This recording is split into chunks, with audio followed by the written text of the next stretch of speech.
नमस्कार साथियों, कैसे हैं आप सभी। उम्मीद करते हैं कि आप स्वस्थ होंगे और अपने जीवन में आनंदित और बहुत अच्छे से सारी चुनौतियों को और सारे दशा में किसी भी परिस्थिति में अपने आप को शांत और चिंतन करते हुए आगे बढ़ रहे होंगे। आज हम बात करेंगे कि इस समाज में जब कोई त्याग करता है तो उसको पता नहीं क्यों आजकल लोग उसको बड़े हीन भावना से देखने लगे। क्योंकि त्याग में क्या होता है कि अगर आप त्यागी हो गए तो उसमें जो समाज की सामान्यता होने वाली कंडीशन है, उस जो उनकी शर्तें हैं उस पे आप बैठते नहीं, फिर आप अलग थलग हो जाते हैं और उस स्थिति में एक साधारण इंसान के लिए आपकी जो अहमियत है या आप जो कोई दूसरा आपसे अपेक्षा करता है तो उस पर जब आप खरे नहीं उतरते तब आप का वो त्यागी होना हीन भावना में बदल जाता है। क्योंकि जैसा आपको पता ही है कि इंद्रियों से बाहर ही सुख है। जब तक इंद्रियों से आप घिरे हुए हैं तब तक दुख आपके अंदर विद्यमान है और इसके बाहर निकलना ही सुख का, आनंद का एकमात्र उपाय है, एकमात्र स्थिति है। और त्याग को लोग हीन भावना से इसलिए देखने लगे हैं क्योंकि त्यागी पुरुष का जो एक साधारणतया सभी के प्रति भाव होता है उसमें एक भिन्नता आने लगती है। क्योंकि उसकी जो मन स्थिति है वो किसी दूसरे व्यक्ति के मन के अनुसार होती नहीं है। क्योंकि मान लीजिए कि जो त्यागी पुरुष है वो भोजन सिर्फ इसलिए करेगा क्योंकि बस उसको जिंदा रहना है। लेकिन जो भोगी इंसान है या जो साधारणतया समाज में लोग जीवन यापन कर रहे हैं उनके लिए वो एक विषय का वस्तु होता है, उनके लिए वो एक उनके लाइफ का एक वो बहुत महत्वपूर्ण अंग होता है उनके जीवन का, तो वो उसके लिए काफी ज्यादा महत्व देते हैं। लेकिन एक त्यागी पुरुष के लिए तो फिर वो बस एक जीवन जीने के लिए होता है कि उसकी जिंदगी जो है चलती रहे।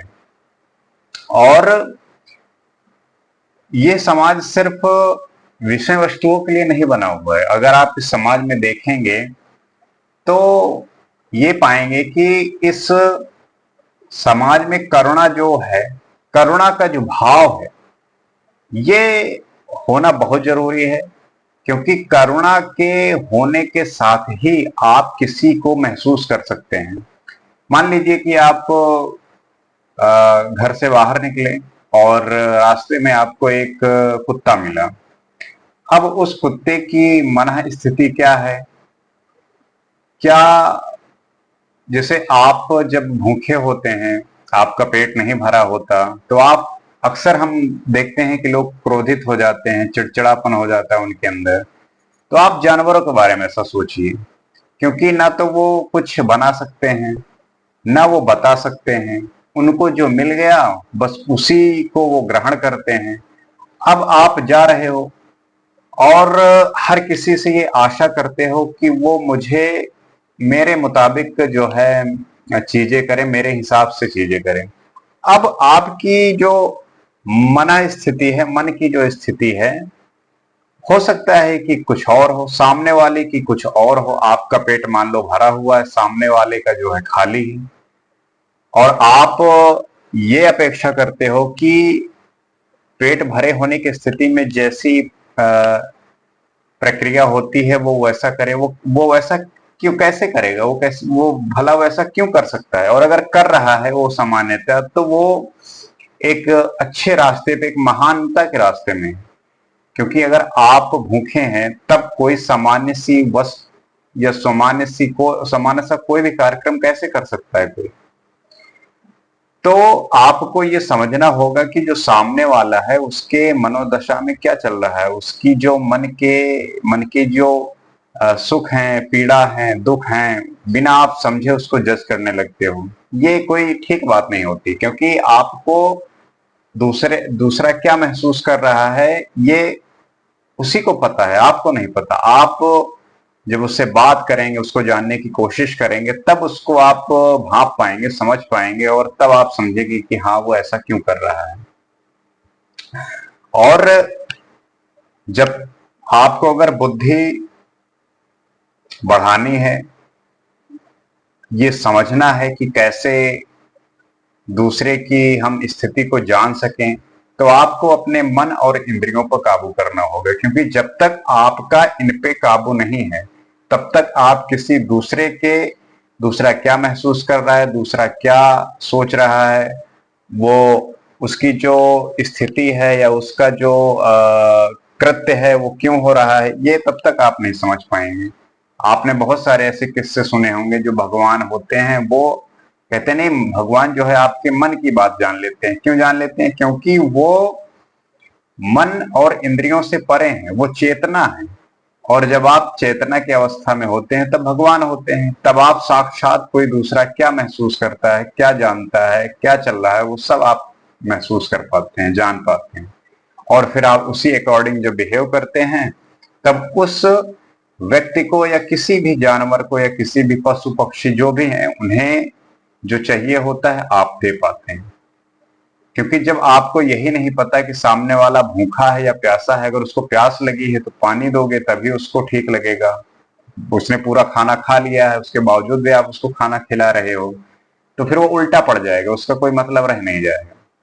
तो जब तक आप समझोगे नहीं, जानोगे नहीं, तब तक आप कैसे सोच सकते हो कि कोई आपके जैसा बिल्कुल सटीक जैसा आप सोच रहे हो वैसा ही आप उलट के सामने से वैसा ही जो है बिहेव करें। और आप अभी देख रहे होंगे, जब पहले का टाइम था, मान लीजिए 1950, 1960, 70, उसमें जो ये माया का विकराल रूप था जो अभी है, वो पहले था ही नहीं। आप कहीं बाजार में चले जाएं, कहीं भी चले जाएं, ऐसा इतना कुछ था ही नहीं जिसमें आपकी जो सेंसेस हैं, आपका जो मन है, इतना आजकल डिस्ट्रैक्टेड है, डाइवर्टेड है। तो इसको, ये पहले के टाइम में ऐसा कुछ था ही नहीं। पहले बैलगाड़ियां चलती थी, कहीं भी जाना हुआ बैलगाड़ी पे बैठे, घोड़े पे बैठे और गए। अभी क्या हो गया है कि तमाम तरह की, न जाने कितने कितने तरीके की कारें हैं, बाइक्स हैं। तो क्या हैं? मेटेरियलिस्टिक थिंग्स हैं। और वो हमारे जो इंद्रियां हैं, जैसे मान लीजिए आंखों को बहुत प्यारी लगती हैं, अच्छी लगती हैं, और जब अच्छी लगती हैं तो हमारा मन जो है वो कहता है कि काश ये मेरे पास भी होती। बस यही आपकी इच्छा आपके दुख का कारण बन जाती है। आपके पास मान लीजिए है ऐसी कोई बाइक या कार जिसमें आप सुविधा पूर्वक कंफर्टेबली कहीं भी जा सकते हैं, लेकिन आपने किसी अच्छे बाइक या कार को देखा और आपके अंदर ये सोचने लगी कि काश ये मेरे पास भी होती। यही तो दुख का कारण है, यही तो दुख का जड़ है। यही जो ये इंद्रियां देखी, आपको महसूस हुआ, आप उसको चाहने लगे कि मुझे भी मिल जाए, बस यहीं से आपके जो अनहैप्पीनेस है उसका जो है वही उत्पन्न हो जाता है। और मन पे जो लगाम लगाना है वो बहुत आवश्यक है। मन पे अगर लगाम लगेगा नहीं, तब तक ऐसी स्थिति आएगी, क्योंकि आपकी जितनी भी सेंसेस हैं वो सब खुली हुई हैं। वो सब, मान लीजिए आंखें हैं, अब आंखों को आप मूंद के तो चल नहीं सकते, आप देखेंगे ही देखेंगे। लेकिन जब वो देख के मन को वो सिग्नल दे, तो मन जो आप हैं, आपका जो बोध है, आपका जो होश है, उस मन को पकड़े और समझाए कि नहीं बेटा, ऐसा नहीं करना, ये नहीं होना चाहिए। क्योंकि इंद्रियां आपकी सक्रिय हैं, उन्होंने देखा, तो वो मन जो है वो सीधा महसूस करने लगा कि काश ऐसा हो जाए।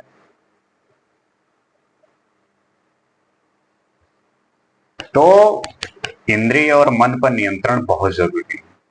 इस पे आपको काम करना ही होगा, और बिना इस पे काम किए आपको शांति और सुकून तो मिलना बहुत मुश्किल है।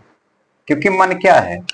मन जो है ये एक कई सारे, जैसे मन मन मन को अगर हम पर्यायवाची दें तो काम, क्रोध, मद, लोभ, सारे जितने विषय चिंतक अवस्थाएं हैं, विषय जितने भी विषय वस्तु हैं, ये सब जो है मन के लक्षण हैं। हम गुस्सा करते हैं, हमारे मन को चोट पहुंचा, हम गुस्सा हो गए।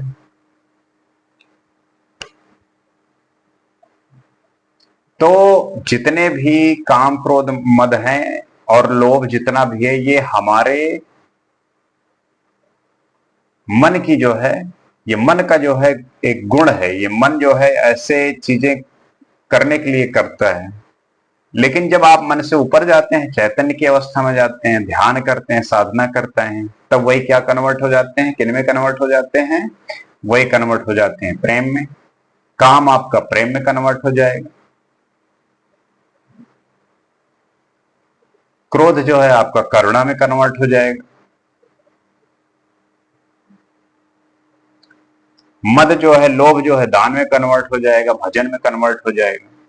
तो जब आप साधना करेंगे, त्याग करेंगे और चीजों को जानने की कोशिश करेंगी, ना कि मानने के बजाय, तब आपका क्रोध करुणा में कन्वर्ट होगा। आपका काम जो है, ये सारी चीजें प्रेम में कन्वर्ट होगा, ईश्वरत्व में कन्वर्ट होगा। जितनी भी अवगुण हैं वो गुण के, सद्गुण के अवस्था में आ जाएंगी और इसी अवस्था में संपूर्ण सुख है, आनंद का अनुभव है। क्योंकि जब तक ये आप कन्वर्ट नहीं करेंगे, जब तक आप विषय चिंतक में पड़े रहेंगे, तब तक आपको ये सब झेलना ही पड़ेगा। क्योंकि तपस्या का मतलब ही होता है, त्याग का मतलब ही होता है कि विषयों में रस ना लेना। जितनी भी विषय वस्तुएं हैं, जितने भी विषय हैं, उसमें रस ना लेना, वही त्याग है, वही तपस्या है।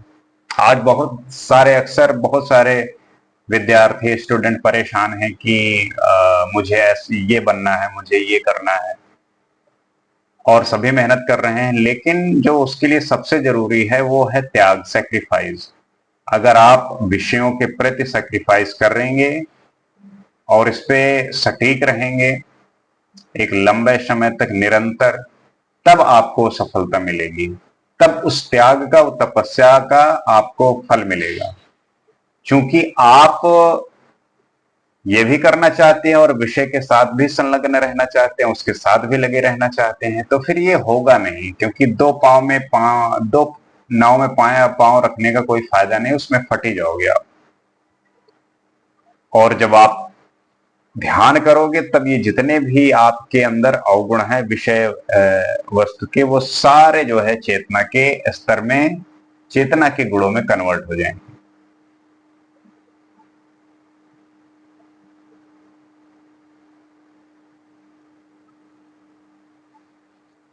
क्योंकि कर्म कर्म आपका जो कर्म है वही साधना होना चाहिए। साधना ही कर्म है। कर्म कहते हैं कि कर्म करेंगे हो जाएगा, लेकिन कर्म तो साधना ही है ना, जिसको होश संभालते हुए आप कर रहे हैं।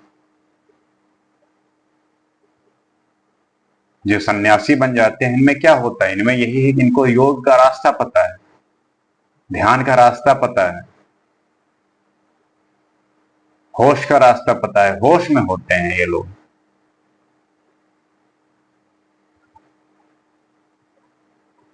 आनंद की जो स्थिति है वो समझ और विवेक में ही है। आपकी मूर्खता में, आपके अहंकारी होने में, आपके अंदर अगर एंगर इशू है, तब आपको समझ और विवेक नहीं उत्पन्न हो सकता। क्योंकि आनंद की जो जो आनंद की स्थिति है वो समझ और विवेक से ही आएगी। क्योंकि आनंदित आप तभी हो सकते हो हर एक सिचुएशन में जब आप होश संभाले बैठे हो। क्योंकि जैसे ही समझ और विवेक उत्पन्न हुआ, वैसे ही दुख का खात्मा हो जाता है, दुख खत्म हो जाता है उसी वक्त। दुख खत्म हो जाता है, चुनौतियां चलती रहती हैं, बरकरार रहती हैं, लेकिन उसका इतना एक प्रेशर नहीं होता, लोड नहीं होता।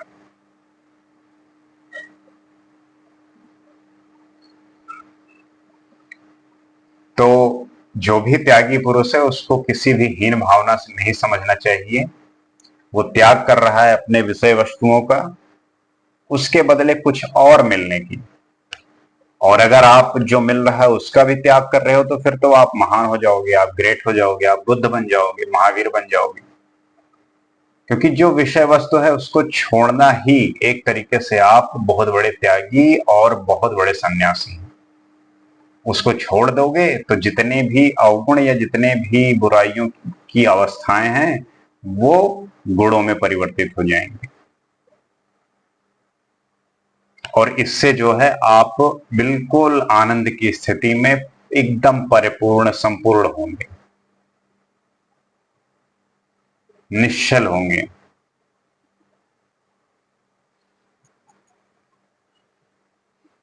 तो उम्मीद करते हैं कि आप बात समझे होंगे, इस पर चिंतन करेंगे, और इसके बारे में आप खुल के बात करेंगे किसी से भी, कोई भी किसी भी तरीके से अगर वो इन सब बातों में उलझा हुआ है उसको स्पष्ट करने की, उसको बिल्कुल इन बातों को समझाने की कोशिश करना चाहिए आपको। आप समझे, दूसरों को भी समझाएं, क्योंकि जो जो आप जिस गुण को समझते हो और जो गुण पाने की अवस्थाएं हैं चेतना के स्तर पे, ये विषय से संबंधित जितनी भी अवस्थाएं ये बहुत छोटी हैं उसके आगे। अब एग्जाम्पल से ये समझो कि कोई चीज मान लीजिए 1 घंटे के लिए खुशी दे रही है, लेकिन जब आप चैतन्य की अवस्था में होते हैं, कॉन्शियस लेवल पे होते हैं, तब आप वही जो आपको कुछ घंटों का, कुछ टाइम का सुख मिलता है वो हमेशा में परिवर्तित हो जाएगा। तो क्यों ऐसा छोटा काम करना जिसमें आप उसमें आपका धन भी व्यय हो, समय भी खराब हो, उसका क्या मतलब। तो इस पे विचार करिए, चिंतन करिए, समझिए, जानिए, और जो बुरा है उससे उसे अच्छे में बदलने का प्रयास करिए। उम्मीद करते हैं कि बात समझे होंगे और इस पे अच्छे से विश्लेषण करेंगे, विवेचना करेंगे, और हम ऐसे बात तो करते ही रहते हैं। आपसे फिर जल्द मुलाकात होगी। नमस्कार।